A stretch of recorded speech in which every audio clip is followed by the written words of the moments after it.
Welcome back to Slightly Less Than Perfect. I'm Mark the Dash of Time. I know why you're here because you read the title, but do you know why I'm here? Well, my brother's been in a coma for over a month now, and sometimes it's hard. Some days are harder to deal with others.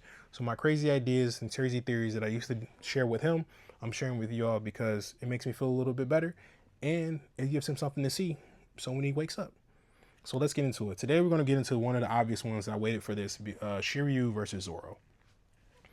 I think this is going to go much like my earlier Mihawk versus Zoro fight that I did. And it's going to be like a classic samurai duel because Oda loves a samurai. We all do. I mean, Zoro is the classic samurai.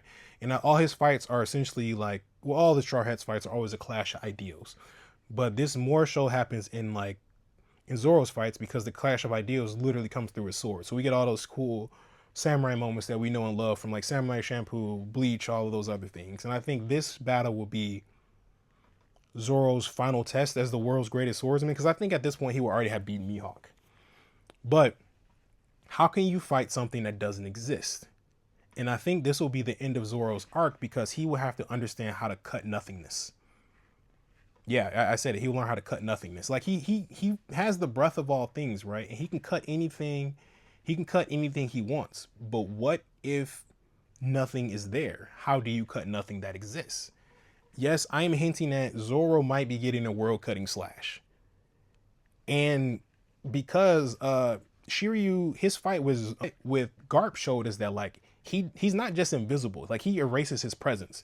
Because the only reason Garp even stopped him from getting stabbed and was able to move to get it to stab in the side instead of like somewhere super vital was the fact that like his ki was so intense that like the moment he'd be close to him, he just knew. Instinctually, he knew. His battle knowledge, his battle IQ was that high and he knew. But his presence wasn't there. So, but Garp never attacked him back. He just grabbed the sword. So he was tangible. But my thing is was he tangible or just the sword? So my thought process is this, right? Shiryu is going to be like all of other Zoro's opponents who are not strictly just swordsmen. They just use swords. And I think Shiryu is going to use a bunch of nasty ass tricks using his invisibility. And I think this is going to double as like a fight against Sanji, so to speak. Well, fighting against someone that is invisible can erase their presence, you know what I mean? Because Zoro and Sanji's fights always kind of parallel each other in a way like that, where like some ability that the other has works like that. And I think it'd be a cool callback to like Sanji's fights because all of Sanji's fights, he kind of like fights a version of something he needs to defeat based on his past. And I think this is the perfect, I think it goes along with like all Zoro's like Buddhism motifs too. Is like, how do you fight something that can erase their existence? And I think like at the end, like I said, we're going to be in endgame One Piece. His fruit will be awakened. And if his fruit works like all the other awakenings, that means that everything that Shiryu is on touch with is going to be invisible. So that means Zoro will be fighting in nothing. There will be nothing around him but himself. He will only be able to see himself and nothing else around him. And in that moment, Zoro's going to have to figure out, because Zoro's fights are never really about strength.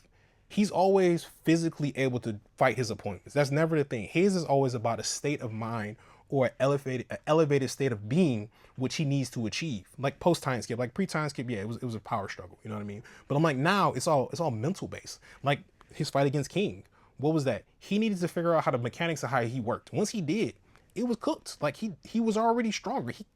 That bird song he did when he just sliced them up the middle, he figured that out. Once he figured it out, he's like, bet. Then Zoro started talking trash, like, why you dodging my hits? It's because I figured out your body.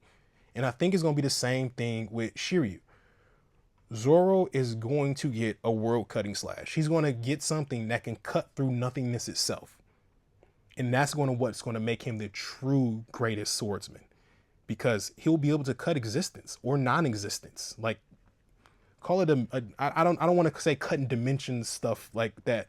I think that's kind of crazy for One Piece feats, but I mean, I don't know.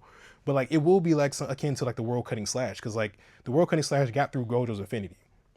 And I'm not saying that Shiryu's like invisibility will work like infinity, like bar for bar, but I'm just saying like the idea of something intangible or something not actually being there or like not being able to get to something and still being able to cut it. What do you think?